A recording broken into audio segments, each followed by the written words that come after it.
of all, thanks a million to the three of you for joining us for this, and good afternoon to all the attendees. This is another installment of our Glandore webinar series. This particular one is called From Business Woes to Business Wins. So we want to focus on, obviously, plenty of challenges our panelists have seen throughout their careers, but also the wins and also maybe some of the current challenges over the past number of weeks. So we'll bring you some insight from, again, some of the brightest minds in business on the challenge they face throughout their careers to date, the ways they've kind of dealt with the woes and turned them into wins that have led to their current success. So today we've got Jamie Heaslip, who's head of brand at Flender, a very successful peer-to-peer lending service. Yolanda Cooper, founder and CEO of Paradoxx. They create high-performance natural hair care products, and they were nominated for the Vogue Beauty Awards in 2020 as well. And Allan Beechinor, CEO and founder of Altada, one of Ireland's leading AI platforms, and very, very relevant in our current climate. So the main thing, I have a single question that I'm going to pose to each of our panelists, and we'll get them to kind of talk through it one by one. The question is, having forged a hugely successful career to date, it can't have all been plain sailing. Business is tough, especially now. Can you talk us through some of the woes you've had to endure along the way and how you turn them into wins? And we'll pass you over to Jamie first. Thanks, Henry. I suppose I'm going to caveat first that I do not have the great story like Yolanda or Allan. They have created amazing businesses. I have never had an original idea in my life. And I always like to say I backed people with good ideas. I've invested in people who have had great ideas. I suppose the chunk of my career obviously was playing professional rugby.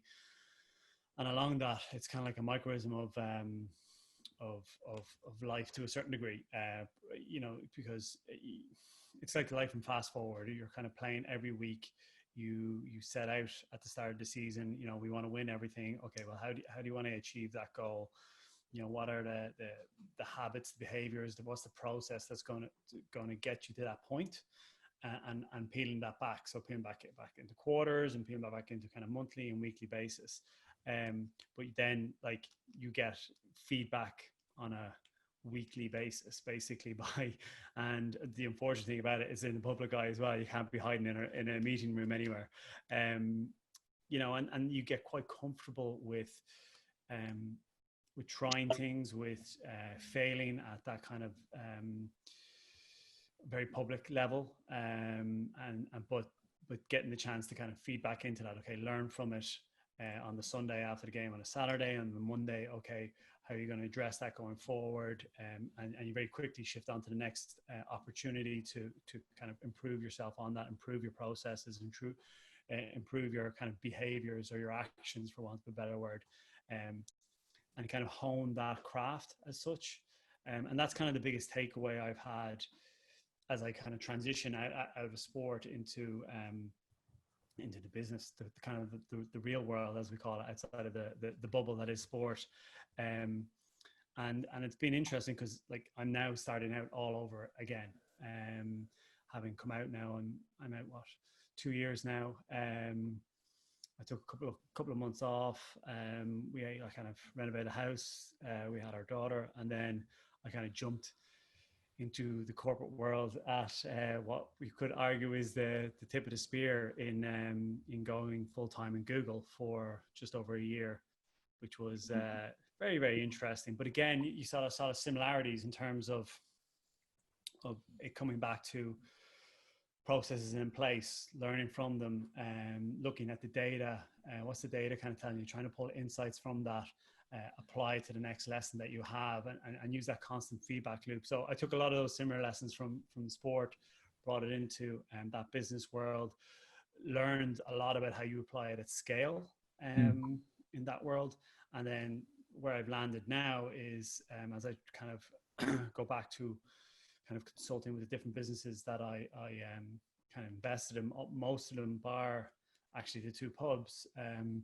Most of them are kind of data businesses essentially, or they're businesses that deal with scale. and trying to apply those lessons now to that world in ways where you question why something was done in a particular way, and is there alternatives going forward using, you know, machine learning, using AI. I'm sure Allan will tell us a lot more about that. Again, I know nothing about it. I know just guys that do know a lot about it. But then kind of bring all those parts together. So being like, I like to call myself like a specialist generalist.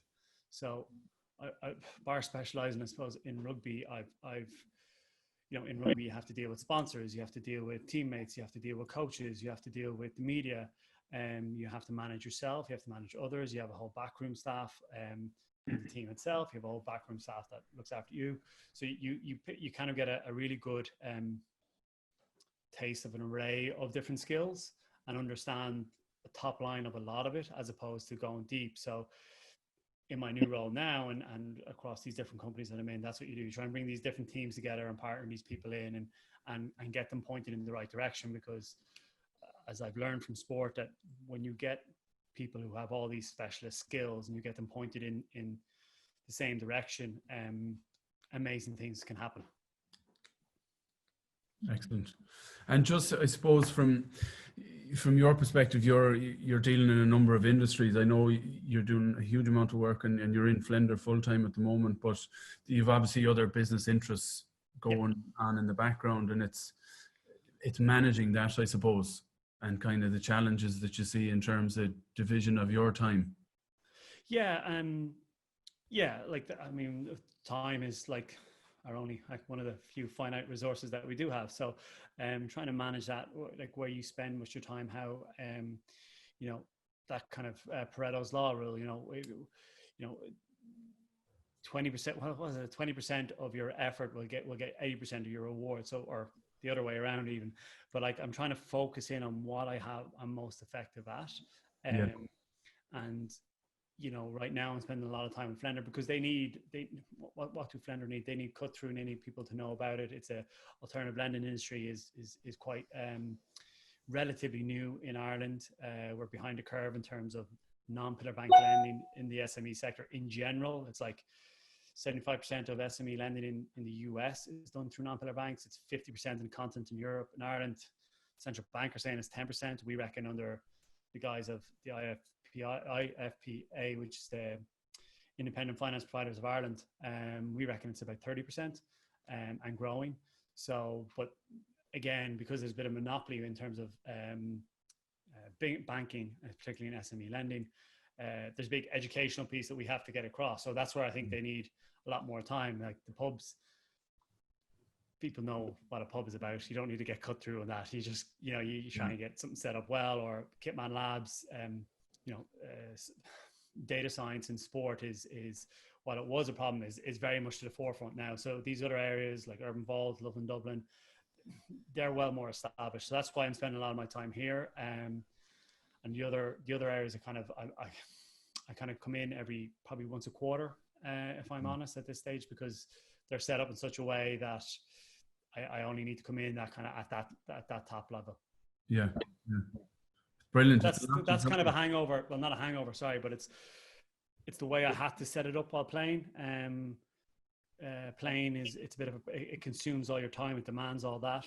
So now that I'm not, I'm kind of finding that one thing that takes a lot of my time up, but then also keep those other plates spinning because I've set them up in that way where I can set the team up and then let them off. Yeah. And would you find it harder now to manage that? So obviously when you were playing, most of your time is focused on that. You still had the business interests going on in the background, but now that you're fully in the corporate world, do you find it harder or easier to manage the pillars outside of your main kind of role? It does get a bit awkward when I walk in shorts and a t-shirt sometimes. So I've had to curtail that to a certain degree.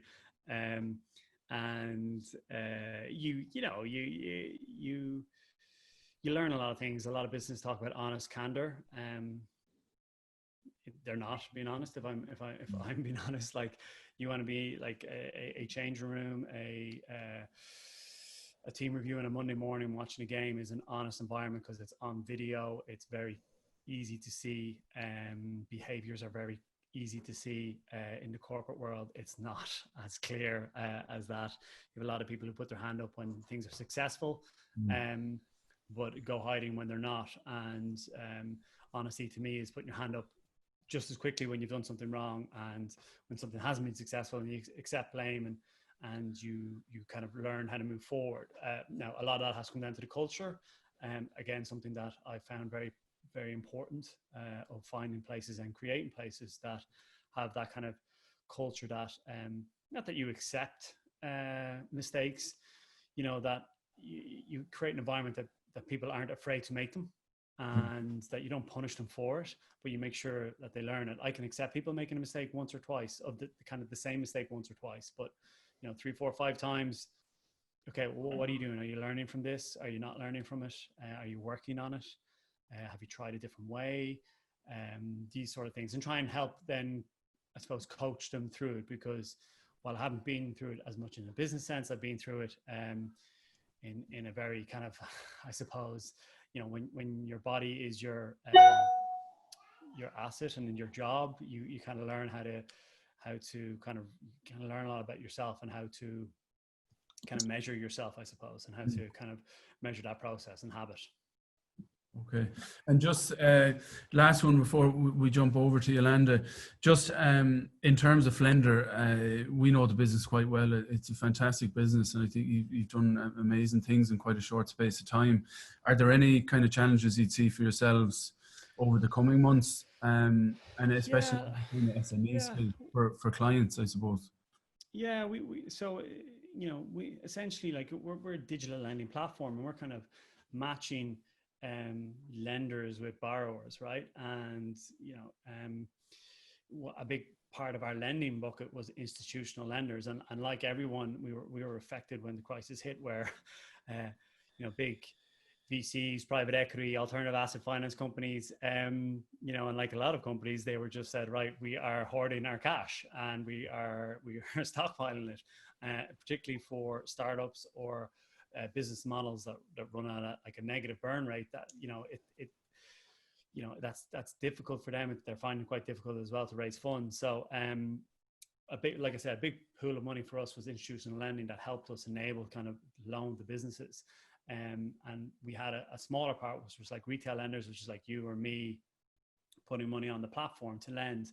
And what was really interesting, when all the institutional lenders went away, and now they're starting to come back because things are starting to reopen and you can see a roadmap, the retail lenders actually kind of stepped up to the plate, and our retail lending activity improved.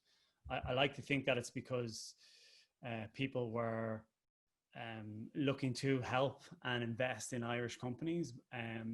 But I'd say, getting 9-10% returns on your money was probably something as well that they were looking at, particularly when you think everyone weren't spending as much. They had a little bit more disposable income if you were lucky enough in that situation, because you weren't traveling, you weren't out buying food, you weren't spending had as much disposable income. And then on the borrower side, we had to be quite mindful of providing flexible terms to different industries that were affected massively, and we're able to do that with the technology we have. We're able to do it very quickly, and then also being mindful of who we lend to going forward, because different industries are affected. Are we able to deal with them now? Are we able to deal with them down the line? Are we able to just kind of give them advice? And it might not be the best thing for them to take on more debt. But then others are actually growing through this phase, or they're adapting to working from home for their staff, or they've started delivery side of their business. And those are the guys that we ended up kind of working with even more. But it's thrown up a lot of different things, but we've learned from it, and we've adapted, and it's tough, but it's been really encouraging, that retail lending side. And now the institutional lenders are coming back in, and there's a roadmap. We're seeing customer sentiment up, kind of uptick, and we see a lot more borrowers coming to us now, even in the last week, which is really encouraging to see. Excellent. It's a good sign. Okay, thanks a million for that. I don't know how you do it while managing a baby and a household as well. So fair play. I have an amazing wife. Yeah, that's just it.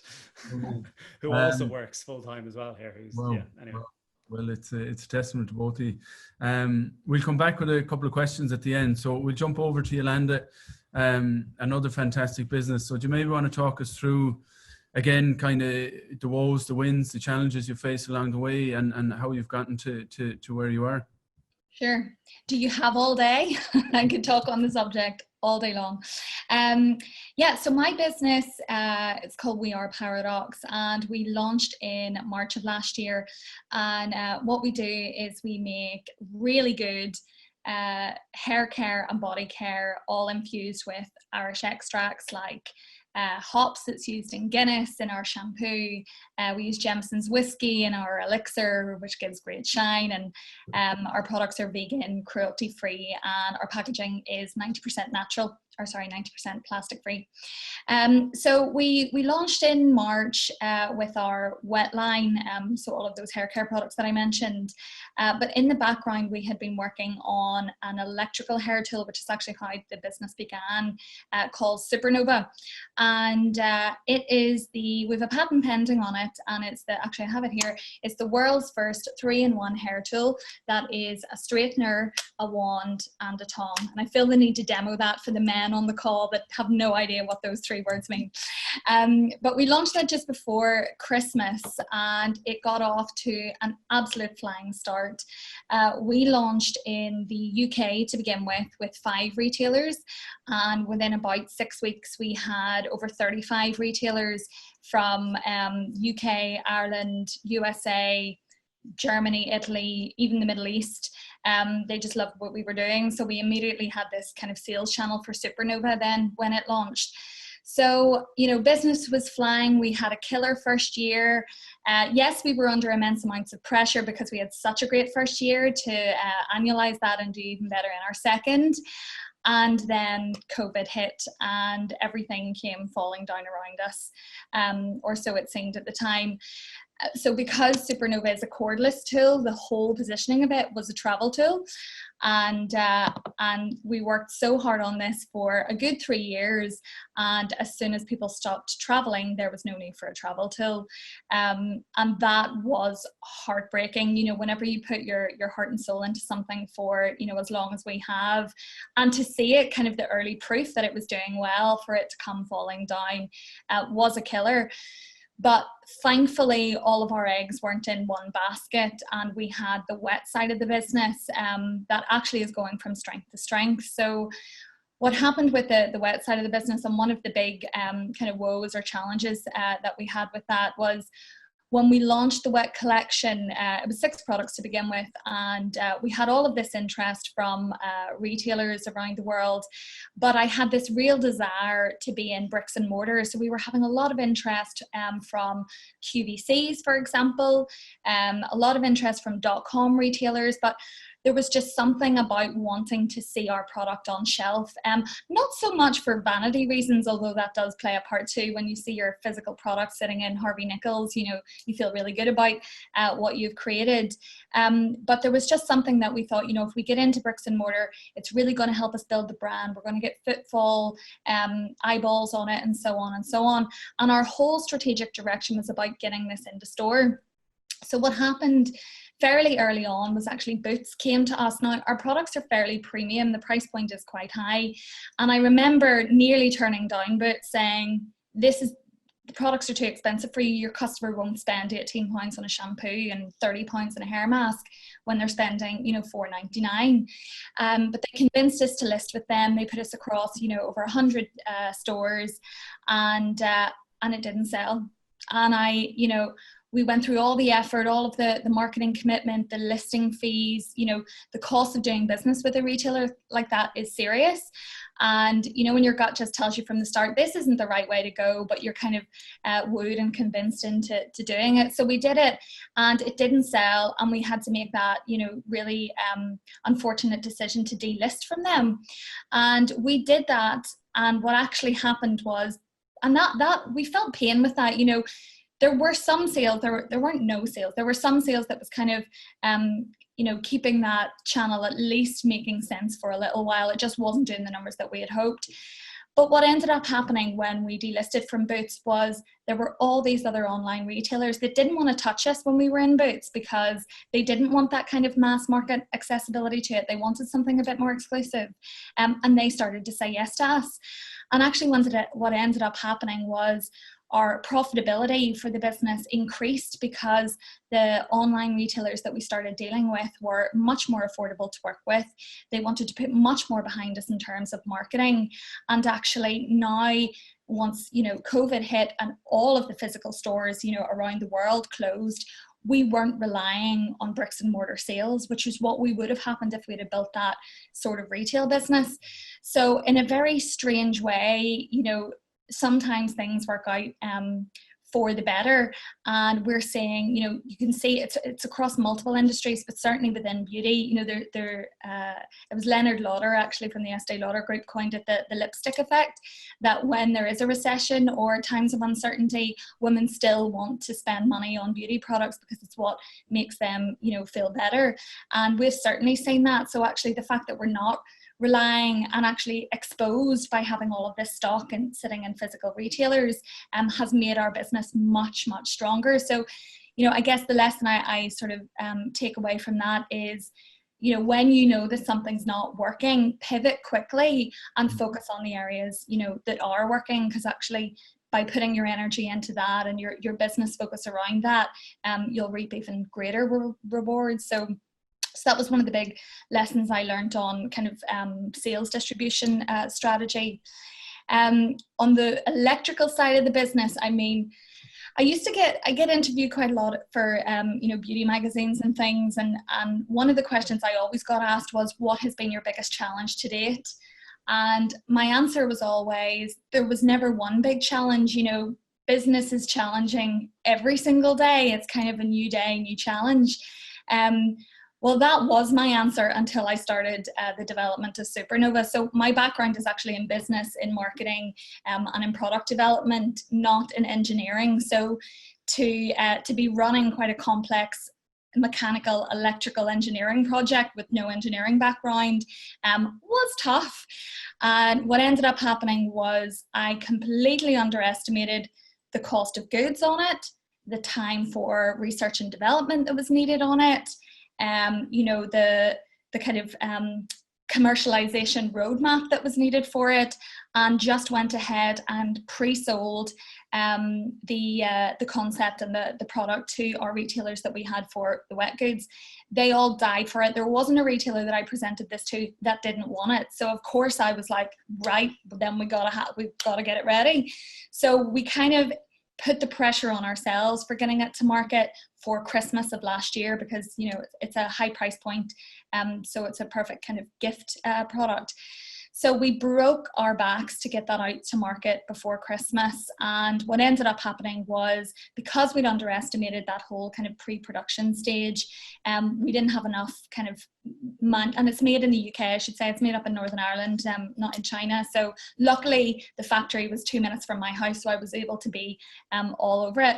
But what happened was, you know, in that final stage of getting the units together, we didn't have enough people. So I ended up for 6 weeks taking 6 of my team onto the factory floor, and we taught ourselves how to build these things. So, I mean, I skilled up in soldering, in wiring, in, you know, everything to do with the internals of this product. And I mean, that was insane. For me to be spending 6 weeks on a factory floor instead of running the business at such a key commercial time for us was bonkers, but it was the only way to get that done. And I mean, I worked night and day on my kitchen table, on our living room floor, you know, as did the rest of my team and their husbands. And that was really, really challenging. And I guess what I've learned is, you know, I practice what you preach. My advice to people was always, you know, if you're going to start a business, learn as much about it as you can before you do. You don't have to, and I didn't with this, but, you know, I did with the wet side of the business. So I knew exactly what to expect. I knew how to build the financial models, how to forecast correctly, how to make contacts, and made those contacts. And I think, you know, the more that you can expose yourself to the industry you're about to get into, the more of a head up that you're going to do. And I guess out the other side of that, I mean, I'm a very positive person. I always try to take a win from whatever challenge, because I now know how to build every single component within that tool.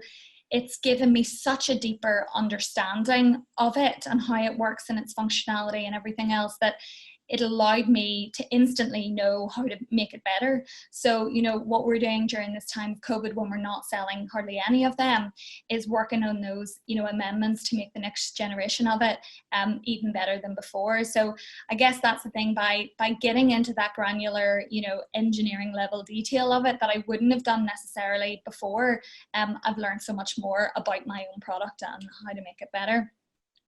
And then I guess the third thing is, I mean, we can't have this conversation without talking about COVID. And my kind of challenge and how I pivoted around what's happening now is to sell what sells. So, you know, we were making shampoos, conditioner, treatment products and styling products. And luckily, everyone will still, well, some of us have hair and you know, everyone still needs to use shampoo and conditioner, so those sales are doing really well. The styling products are not selling just as well, of course, but you know, before even lockdown happened, when we kind of knew it was going this way, when we saw what was happening in China and then Italy, you know, lockdown was imminent. And the first thing that occurred to me was, okay, if we're not going to sell these, you know, styling products and so on, and we're sitting with 20,000 empty units that we were about to fill, you know, for more of them, let's use that for something else. And then all of a sudden it came out in the news about the lack of availability for hand sanitizers. So of course, that's the first thing I thought is, okay, this is a product that is going to be needed immediately. It's also not going to go away within, you know, a month. This is, hand hygiene is not going to be something that we're all going to be aware of for a long time coming.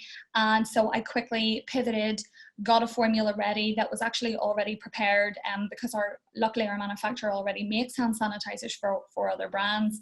And we used all those empty components and made hand sanitizers instead. And what ended up happening was we kind of forecasted what we thought we might sell. We put it out to our retailers and they actually requested 3 times as much as we were preparing to make. So we ended up having to triple our order. And now, of course, we make donations to our local hospitals here and our care homes as well. And for everyone that's sold, we give one away to someone in need too. So it's nice to be able to give something back in these times, but it is also helping, you know, our business survive during this time too. So, you know, for me, it's always about, you know, and there are always going to be times of crisis. This one is particularly severe. But what can you do during that time to either do something positive that helps your business or do something positive that helps, you know, the world around you? And that's what we did with hand sanitizers. So, you know, my lesson around that is just is take a look at the situation and pivot and do something positive. Excellent. Yeah, it just a lot of very clever moves there in terms of adapting quickly, learning. And a big one I take away from that is no matter what level you're at within the company, that you need to be able to muck in. It's dirty and learn new tricks and new skills. I think that can apply across every industry, whether it's tech or finance or fashion or retail or whatever it is. Yeah, some great learnings there. So I'm sure we'll have a load of questions at the end. I know my wife is very interested in the wireless appliance there. I won't even attempt and say it's on sale. It's on sale at the minute. Yeah. But no, I think like there's a something that can be done in terms of pivoting away from looking at people that travel. Like I think everyone likes wireless appliances now, whether they're at home or traveling or whatever they're doing. So there's definitely a market for it in the home as well as when one is traveling. So no, that's fantastic. So Allan, thanks a million for your patience. We're going to pass over to you. I'm very interested to hear about your business and especially some of the work you've been doing in recent weeks. So without further ado. Well, I hope I do Jamie and Yolanda justice, because that was pretty good listening. So thanks for having me, by the way. Hi everybody. So Allan Beechinor, co-founder of Altada. We're husband-wife team. My wife is a co-founder also. We've 4 kids under 10. So we're, gluttons for punishment. But I'll start with a slightly different tone, kind of then fitting with today's theme, you know. So Altada was, you know, a bright star artificial intelligence company. I founded in 2017. You know, I'm doing AI quite a long period of time, you know, long before it was seen as cool, I guess, you know. And we started out at kind of identifying a gap in the market where data intelligence was becoming key in terms of data privacy, data protection, data monetization.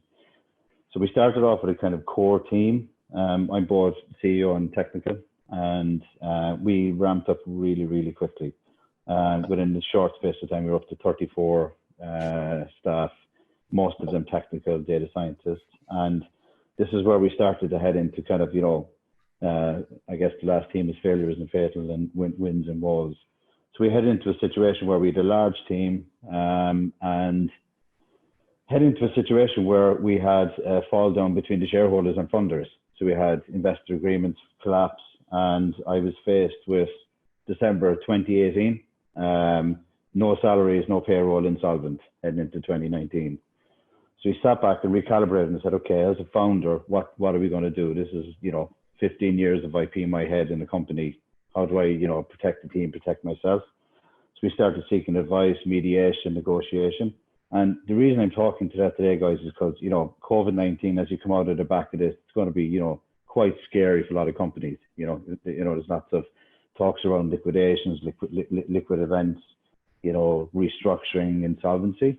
And we used a process called examinership. And when we entered into this examinership, the caveat to this, guys, it was far more public than I thought. So I just want to start with that. And in hindsight, I may have revisited the decision, but it turned out to be the correct decision. But it became quite a public one. It was in most of the local media, national media, UK magazines have seen us high profile, because we were a quite unusual company for examinership. And talking to Jamie's point, previously examinership would have been for traditional, cash flow businesses, bricks and mortar. We were an artificial intelligence company that had to articulate to the high court, to an insolvency judge, what was artificial intelligence and how would this company survive, right? And remember, we were an R&D company. We were just going to market, and our investor reneged on agreements, and there's a shareholder dispute. So we were facing into mid-year of 2019 into examinership. And we went through that process. To say it was, taxing is an understatement, but we stayed strong. I had fantastic support from my wife, Neve. She was in there. She's from a legal background. We had a fantastic legal team backing us. Boring story short, we came out in November with a positive result from the High Court that we were coming out of examinership. We had a high volume of bids for the company. And since November, we've raised just under 2 million euros in US. We've grown the team back up again. We, just to kind of talk to that point, we kept our core team through that whole process. And one thing that I would say is the lesson learned for me, and if I can speak to the people that are attending today, is, speak to your team, transparency, communicate with them, involve them in the process. You'll be absolutely amazed at the amount of support you get from people within your company. As founders, as CEOs, and whatever title you have within your business, we have a tendency to think we suffer in silence. We have to be alone. We have to drive all the hard decisions ourselves.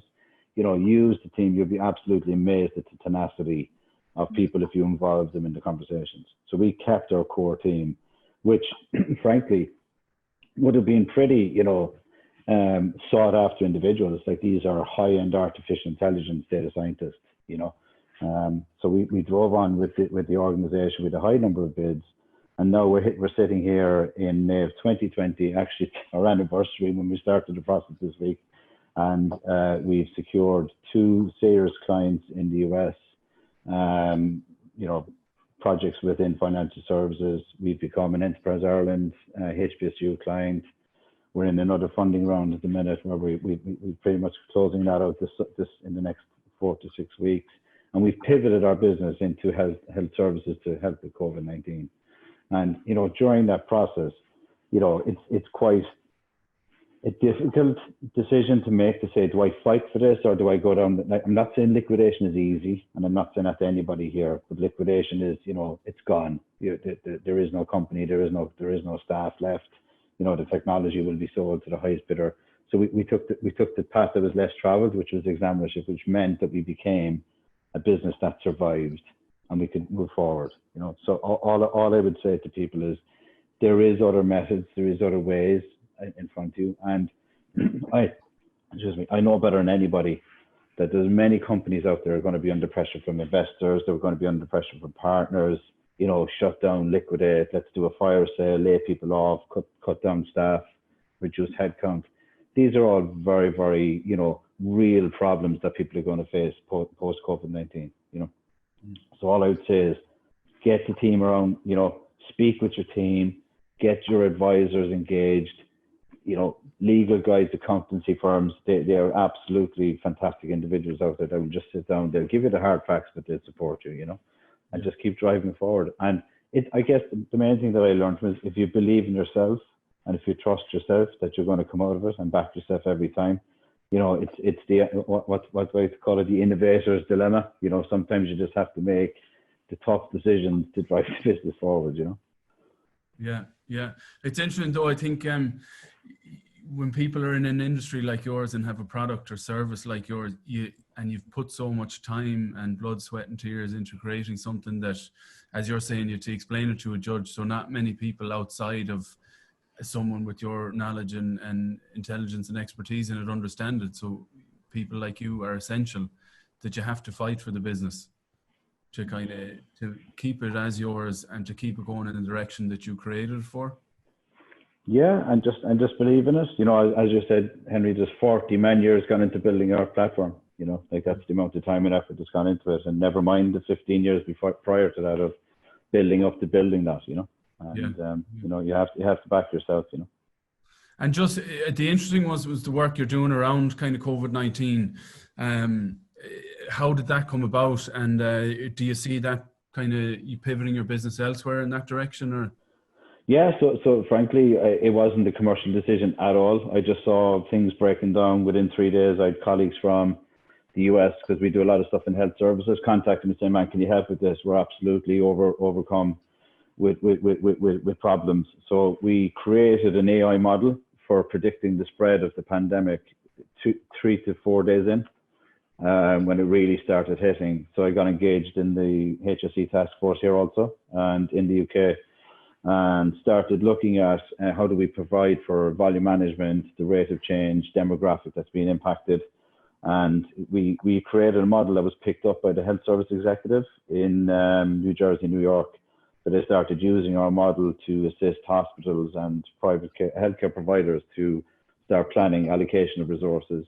We also discovered an underlying demographic issue where some demographics were more susceptible to spread than others. So we actually worked hand in hand with 5 major hospitals in the Jersey County, and separately I assisted with contact tracing and some of the intelligence work that was happening here. And again, Henry, that was more of we just got to help here, you know. So we formed a team to do that.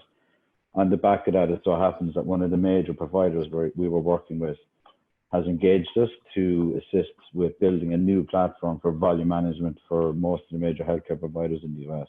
So something came out of it at the end, you know. Yeah, that's fantastic. And just a useful tool, I suppose. There'd probably been a lot of guessing going on worldwide around this and around the spread and the speed and all of that. So and another question from me is just, how did you manage to build something like that so quickly within a number of days? Yeah, so again, we have a fantastic team. You know, like we've got some serious individuals like Prof. Barry O'Sullivan. He's one of the AI leaders. He's in our group. There's multiple other individuals involved there. We domain experts based in the UK and Ireland. And what we did was, again, data guys. So we built an AI engine that extracted data from all of the different sources. So we did not depend on one data source because there was inaccuracy. So we pulled it from crowdsourcing information, WHO, hospitals. And then within a couple of days, some of the hospitals actually started sending us the data directly.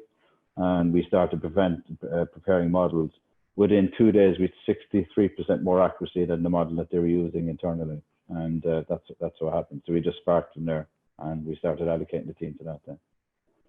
Fantastic. Serendipity. Yeah. Fair play. It's brilliant. I won't even attempt to try and understand AI in depth. I'll leave that to you, but no, thank you for that. Fantastic business. So what we'll do now, we might go and take a couple of questions. So I'll just have a look here. So there's one here just for Jamie, just in terms of the so you have interest in the pub and bar trade. How do you see it kind of being affected or progressing into the future? And will it change forever? Well, there's one part of it that I can't really speak to because we've been quite public that we are suing FBD. So there's that whole thing that's going to unpack. Over 1,700 other pubs are covered by FBD. Okay. So that's going to be unpacked over the coming months.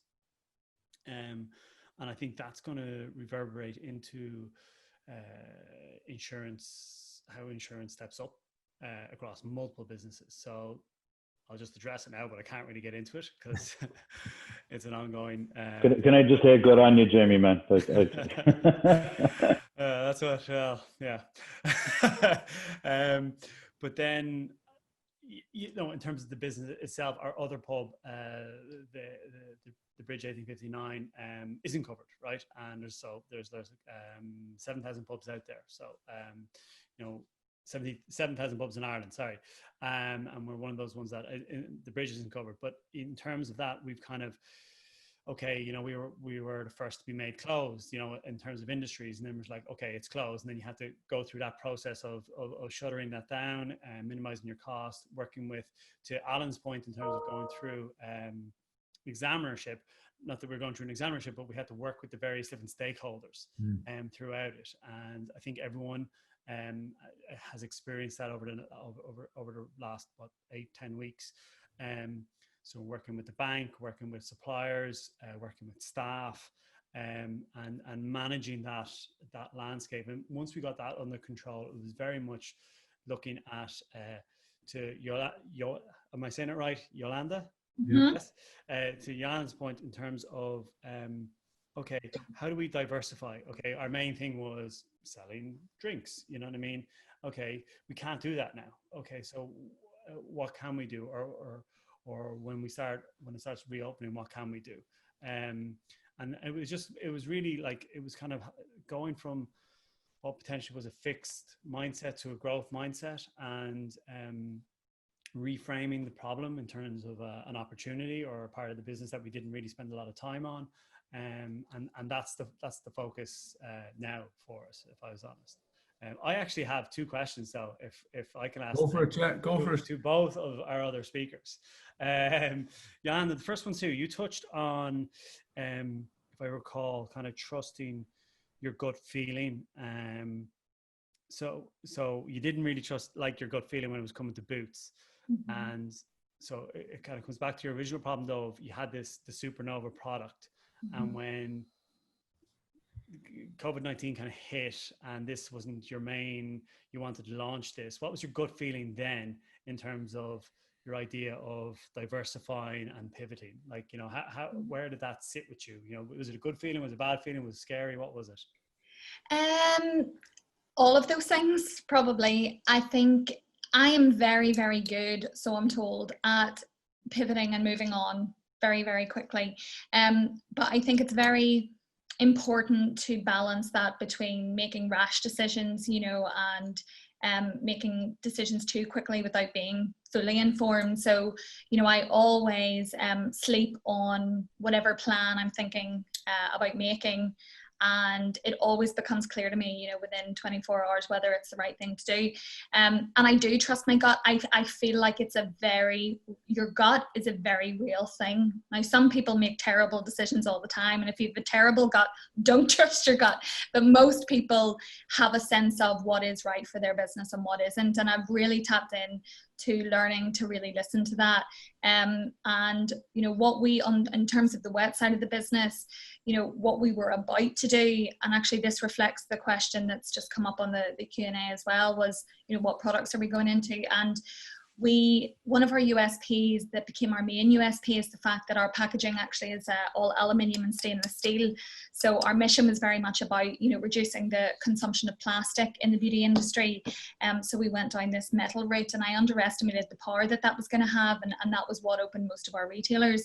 So because we became so known for this plastic-free approach to beauty, I wanted to take what we had done in hair and really bring that through all beauty categories. So we were we're, you know, really about to go into color cosmetics, skincare, body care, the whole spectrum, which, you know, we've raised about 2.2 million to date, but to do all of those beauty categories with the SKUs that you need in color cosmetics was going to cost a lot more. And the turnover of product that you need, you know, you always need to be launching newness in color especially. And what we've done with, and what we've really only made the decision on in the last sort of week actually, is now is not the right time to do that. You know, entering a category like skincare especially, that is so fiercely competitive, is tough even in kind of the normal world, let alone this kind of new world that we're entering. So what we've done is, you know, really listen to what's going on in the world, in the market, and trusting our guts and kind of what, you know, finding the right way forward. So instead of going, you know, wide, we've decided to go much deeper. So we're staying within the hand hygiene space, because we think that is going to be a priority for people, and hair and body sit quite nicely together. So we're making products that are multitasking. So we've just launched actually a scalp scrub that was in the mix before COVID that can be used on your scalp for you know, removing dandruff and hydrating your scalp, but it's also really good on the body as a body scrub. So we're kind of moving in a different direction and focusing on, you know, hair, hand and body instead. So for me, it's just about being open to having to make those adjustments. You always have to have a plan, there's no doubt about it, and a strategy. And actually, if I don't know the way ahead for the next 3 years, you know, I don't like that feeling, but I'm also okay that even once that plan is made, if you need to scrap it and move in a new direction, that's just something you've got to do. And can I ask my second question, Henry? Go for it. Yeah, do. Sorry, I'm hogging. Allan, I'm curious because so obviously you went through examinership, you kept your core team, you spoke to doing things that just felt right now in terms of the work you're doing in health services. So I'm kind of curious, where did values have a role to play in this? Did vision have a role to play in this? And you're in a space that, God love that, the judge, I doubt he even had a clue what you were talking about. You know what I mean? In terms of you were creating it and making it up as you're going along. Like, how do you bring that idea that's kind of floating in the air and bring it into reality and keep that core team throughout that whole journey? Yeah, it's just, again, we all have dark days, and you doubt yourself. So it's get the ideas out of your head, isn't it? And speak to the people that you've got around you. And just, again, I can't emphasize enough, you know, mentorship, leadership team, and individuals that are around you are so key. You know, it's just, you know, get that right team, get the correct people around working with you, and realize the vision, you know. But I guess in terms of the decision, Jamie, it was just, you know, this was our company, you know, this is what we built. It's our livelihood, you know, and founders, you know, you have to draw the line in the sand to say, am I passionate for a reason, or am I actually doing what I want to do? Do I want to be here, you know? And one of the things that, you know, kind of resonates with me a lot is, if you hear somebody saying, oh, geez, I'm kind of sick of the company, I'm sick of doing this, that is an indication to yourself that you just need to either revisit what you're doing or pivot into something else, talking to Yolanda's point, you know. And, you know, having a clear vision, a clear line of sight. You know, I wouldn't say that we had a perfect plan. We had a good plan today that we could execute. Excellent. That was some of what you said there will be in the answer to this question. It's from Alan Braithwaite. He's just saying, a little while ago, we had a very long time to react and prepare for the Brexit cliff drop. Remember those days, he says. Yet with zero time to prepare for COVID, business leaders have diversified or connected with customers proactively. Do you think leaders innovate and adapt where pressure is most immense? Does it take these situations to make people act? We go to Alan first, maybe, for them. Yeah, as a very old friend said to me, don't let a good crisis go to waste. So, yeah, I mean, the majority of the best companies have been created in times when you need to innovate. Like that's what entrepreneurship is, right? It's, you know, when everything is going fantastically well, people are not looking for innovation. So, you know, and I can talk to a very live point. Two of our streams that we're heavily involved with now, and it is serendipity, is financial services, restructuring of loans and mortgages in the US, and healthcare for optimizing capacity and value management, you know. And, you know, where we would have had, let's call it, pre-sales engagements prior to COVID. Everything is accelerated now. Whereas before it was kind of, we're kind of doing okay. We'll analyze where we're going to innovate. Whereas now it's, can you please just come in and assist me to streamline? So, in terms of businesses and trying to iterate and look to where they can solve problems, kind of ask the question first, what is the issue though? Instead of just trying to find a problem to solve, make sure it's the problem of potential clients and that there's an addressable market. Yeah. Don't just react for reaction's sake. Correct. Yeah. Jamie, we might go to you for that one as well. I'm sure you've seen it in kind of rugby scenarios, and not that many of the teams you played for weren't extremely successful, but you've been in teams, I'm sure, where there's been a dip in performance, and then obviously from a business perspective, seeing the couple of industries you're involved in, that you've obviously had to react quite quickly, and that would you maybe have reacted in the same way if it hadn't been for COVID? Okay, so in sport, you evolve or you die, right? And you kind of, if you rest on your laurels, even if you're at the top of your game, people will eventually pass you out, right?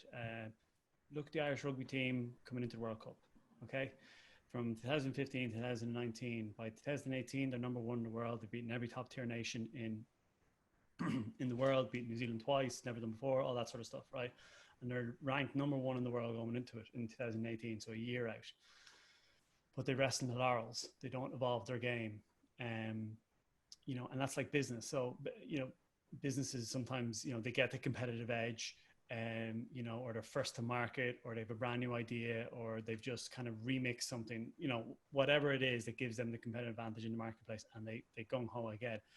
But then, lots of people come up with, will either copy them or will come up with an iteration of that. And if they keep doing what they're doing the whole time, they'll always get the same result. They won't be able to change it. They won't be able to adapt. And changing is the hard part. And people like comfortable, people like easy, people like doing the same thing. They like routine, because it almost gives them comfort to a certain degree.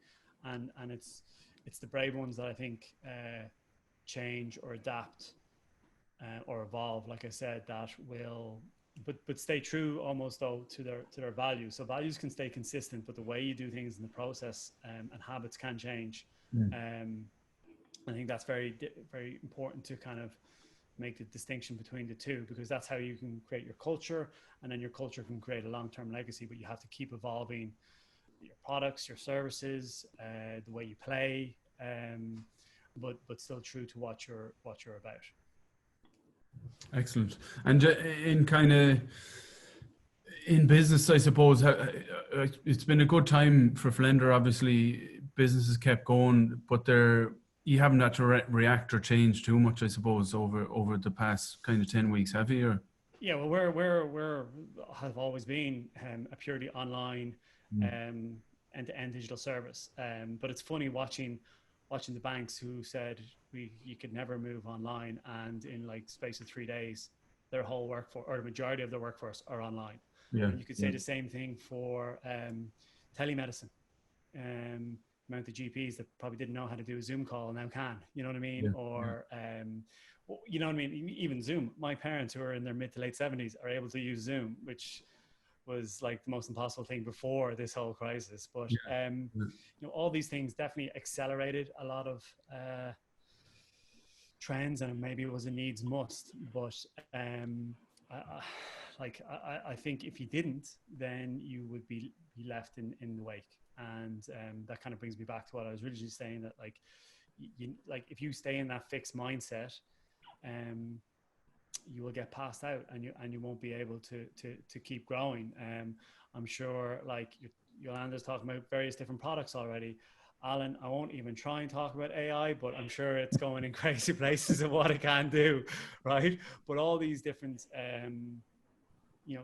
companies that are starting up, or technologies that are starting up, they ask that question, why? And you always got to be asking that question of, why are we doing this product? Why aren't we doing another product? And there might be perfectly good reasons why you're not, you know what I mean? Or why aren't we applying AI to financial services or health service? Well, you are, but to whatever different other service, like travel industry or whatever it is, you got to keep asking that question, why?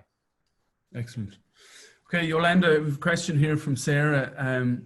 Was there ever a challenge during the inception of Paradoxx that made you consider giving up on your business? And if so, when or why and how did you overcome it?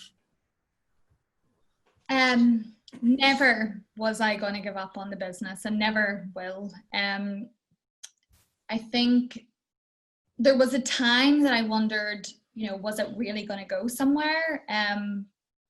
I remember actually we've done about 4 rounds of investment in total to date.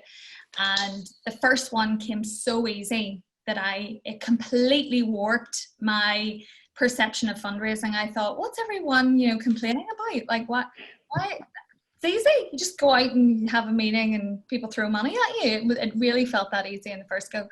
And I remember thinking, oh great, well when we need more money, I'll just go out and do the same thing and, you know, have a meeting and get money in the bank. And it wasn't just as naive as that, I have to say. I'm exaggerating a little. But I do remember a moment where I was sitting in a coffee shop in Belfast with my marketing director, and we had gone from having, you know, $250,000 in the bank to about 15 grand.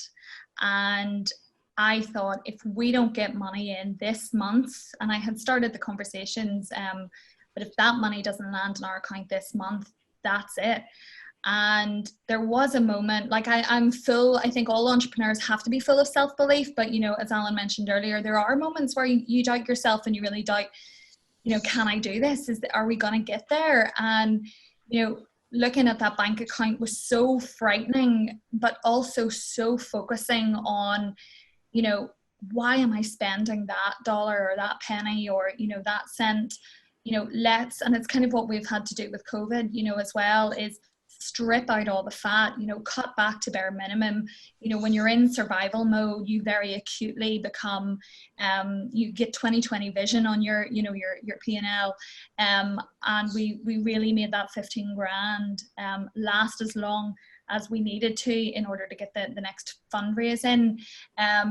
But I think the reason, you know, I think some entrepreneurs have really great ideas, but maybe the world just isn't, you know, ready for it yet, or the trend is too ahead of time and so on. And I think, you know, you've got to ask yourself, and I'm not saying, you know, give up on your ideas, but if no one else is validating that your idea can go somewhere, you know, it's all well and good you thinking it's great, but if you don't have someone to sell the idea to, in our case it's retailers, you know, if I had to come up with this concept, taken it to retailers and they had all said no, then I'd have to go back and think, okay, well, why are they saying no? What isn't right about it yet? Or what do I need to do to change it and make it better? But because we had that early validation, I guess, and personally, I don't look for validation. You know, I think sometimes when you've got a great idea and you know it, you know, you've really got to go for it. But, you know, I had product that I had to sell. And so once we started getting some early customer adoption and retail adoption,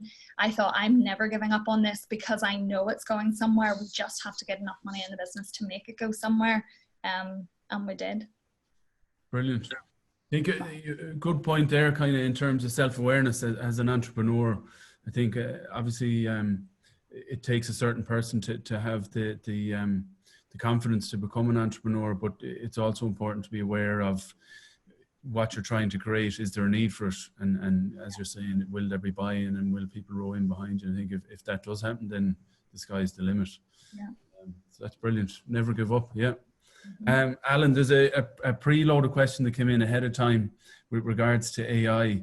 And it was around, obviously, when we talk about AI, people start to sometimes get a bit fearful in terms of automated systems, their job. They could be sitting in working in finance, or they could be working in design or something like that. And suddenly this a kind of a platform or a system comes along that makes their job obsolete. Do you envisage that becoming a real problem, or will AI be something that just enhances what we do, much like you've done with COVID-19 in terms of helping the HSE, that AI just enhances a lot of our roles and a lot of people's roles rather than taking them over? It becomes, and it will become, a much more effective tool than a lot of what we have already. Yeah, I'm going to show my age on this one, I guess. You know, when people started talking about mobile phones and smartphones, we thought, you know, oh no, we're getting rid of a fixed line phone forever. There's no, what are we going to do, you know? AI at its strongest is tandem systems. So basically you're working in parallel with workforce, driving efficiency, accuracies, and it's operational.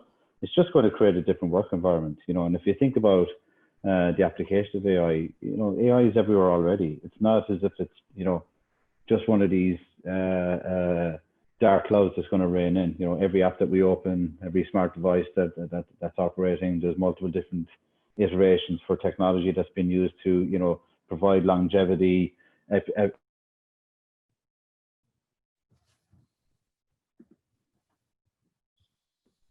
He's frozen there on us, is he?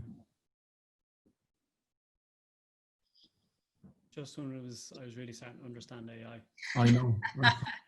We'll come back to us maybe. Well, we could, I suppose, we're getting close to closing time. Hopefully Allan comes back, because I was quite interested in that answer myself. But just, is there anything in closing from you guys in terms of how you see things progressing in your industries over the next couple of months? Are you optimistic? I mean, we're never going to be back to the normal that we were, and maybe things have changed, as you're saying, Jamie, in a number of occasions there. Maybe things will change for the better. It's kind of, we've all learned a lot throughout this. So yeah, is there anything, I suppose, are you optimistic or are you worried? To kind of what Yolanda was speaking to, I'm a realist in my thinking and an optimist as well. So I like to plan like a realist, but hope for the best, you know, plan for the worst and hope for the best. The fact of the matter is, you know, look, I hope that things are going to progress and open up as we go along. You know, when we need them to, if I'm, you know, that's my feeling. I think there's going to be a lot of great ideas and companies that come out of this time, like they did last time. I mean, if you look at the last ones, I think Stripe came out of the last recession. Instagram was born during the last recession.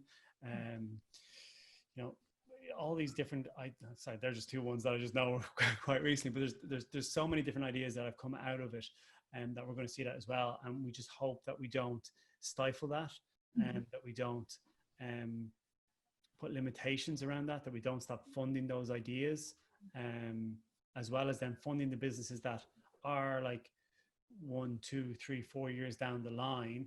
You know, they could be between different rounds of funding. They could be between seed and Series A. There's actually a big gap in Ireland regarding that. And you might have people that, VCs that might see this as an opportunity to kind of strangle them a little bit. I just hope things are put in place where that doesn't happen, because what will happen then, if we stifle those ideas, they'll get hoovered up by the bigger companies, and we'll lose out on some amazing businesses being born and grown in Ireland. Yolanda? Yeah, I mean, the same thing goes. We know there will be, we know we will come out the end of this. When and what that looks like, we don't yet know. And I certainly think it's going to be some form of, you know, new normal, as we keep hearing about.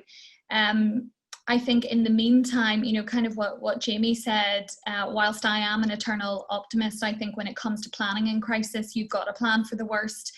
And that's exactly what we did. So, you know, we went from having projections of 2.8 million for this year in sales to 0.